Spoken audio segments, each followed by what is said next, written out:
The orange. The fruit so popular, they named a colour after it. America glugs through 2.5 billion litres of the sweet juice every year, and most of it comes from Florida, where they harvest and squeeze over 30 billion oranges a year to keep the juice flowing. Florida, the Sunshine State, home of Disney World, Miami Vice, hanging chads, and oranges. Millions upon millions of oranges. In fact, orange trees outnumber people 3 to 1 in Florida, and they produce over 6 million tons of citrus fruit every year. And almost all of it ends up as breakfast orange juice. To grow oranges, what you need is good soil, large quantities of blissful Florida sunshine, and buckets of rain. They don't like to advertise it, but the Sunshine State is also the soggy state. Parts of Florida are among the wettest places in the US, with up to 180 centimetres of rain a year. Not so good if you came here for a beach holiday, but great for farmers like Tom Kirshner. This is what adds up to giving us a good environment to grow citrus, adequate rainfall to produce large crops with lots of juice in them. Thanks to the sizzling sunshine and dismal downpour, Tom's able to grow 5 different varieties of oranges here.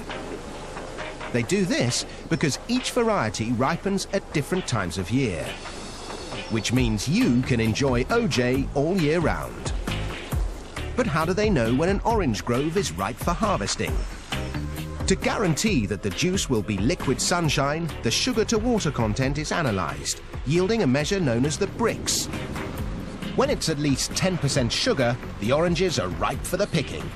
But there's no substitute for the taste test. Can't beat that. Ready to make orange juice. The fruit might be tasty, but it's not going to make juice if it's left on a tree. They need to be picked, and with millions of oranges ripening at once, they need to be picked fast. If you want to get fruity in a hurry, you need one of these terrifying contraptions. Or as they like to call it here, the Oxbow 3220. This magnificent machine is what's known in the trade as a continuous canopy shaker. And this particular machine was designed by Tom Visser. It engages the foliage of the tree and shakes it to and fro, and the shake is violent enough to sever the fruit stem, and then the fruit falls and gets intercepted. The Oxbow can harvest an incredible 2 tons of oranges every minute. This performance comes at a price. A pair of these mechanical orange pickers will set you back $1 million. Just as well, Tom's got enough work to keep them busy, picking 2 million boxes of oranges, totaling 81,000 tons of fruit per year. Once the oranges have been picked, the race is on to make sure your breakfast OJ tastes as fresh as can be. So the fruit is shipped out in these 400 horsepower transport trucks, 20,000 kilos at a time.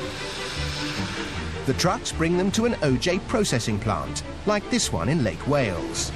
Dave Crumbly makes sure they don't run out of oranges. We'll do about 200 of these trucks a day. And each one of these trucks will hold about 120,000 oranges. In 24 hours, we'll be about 24 million pieces of fruit that will run through here. So, more often than not, Dave gets his daily dose of vitamin C. To begin with, the oranges are washed out of the trucks. The fruit is then carried along 2 kilometers of conveyors into the processing plant where it's graded.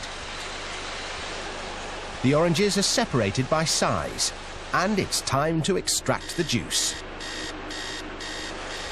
But these days you won't find gangs of sad-looking orange squeezers with sore wrists. This is orange juice squeezing on an industrial scale.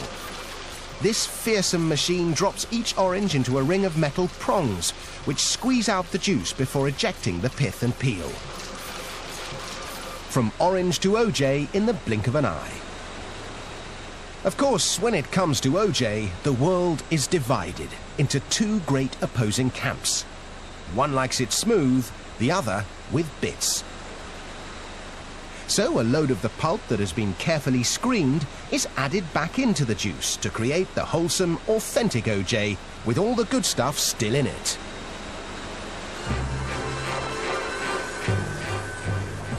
The OJ is now ready to be poured into cartons. It takes 24 oranges to make enough juice to fill each 1.89-litre carton. But quantity counts for nothing unless the quality's good enough to keep orange juice the world's favourite breakfast tipple. There are palates that can tell a Beaujolais from a Burgundy in an instant. And noses that can whiff a Chanel No. 19 from 100 paces. Well, these guys do the same for OJ. An expert OJ taster can spot minute variations in taste, composition and acidity.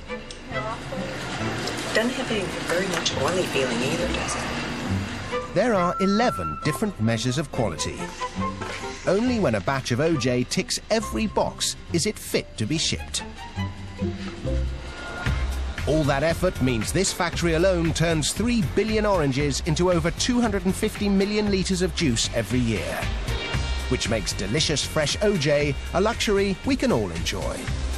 I love oranges. I love orange juice. Nothing any better.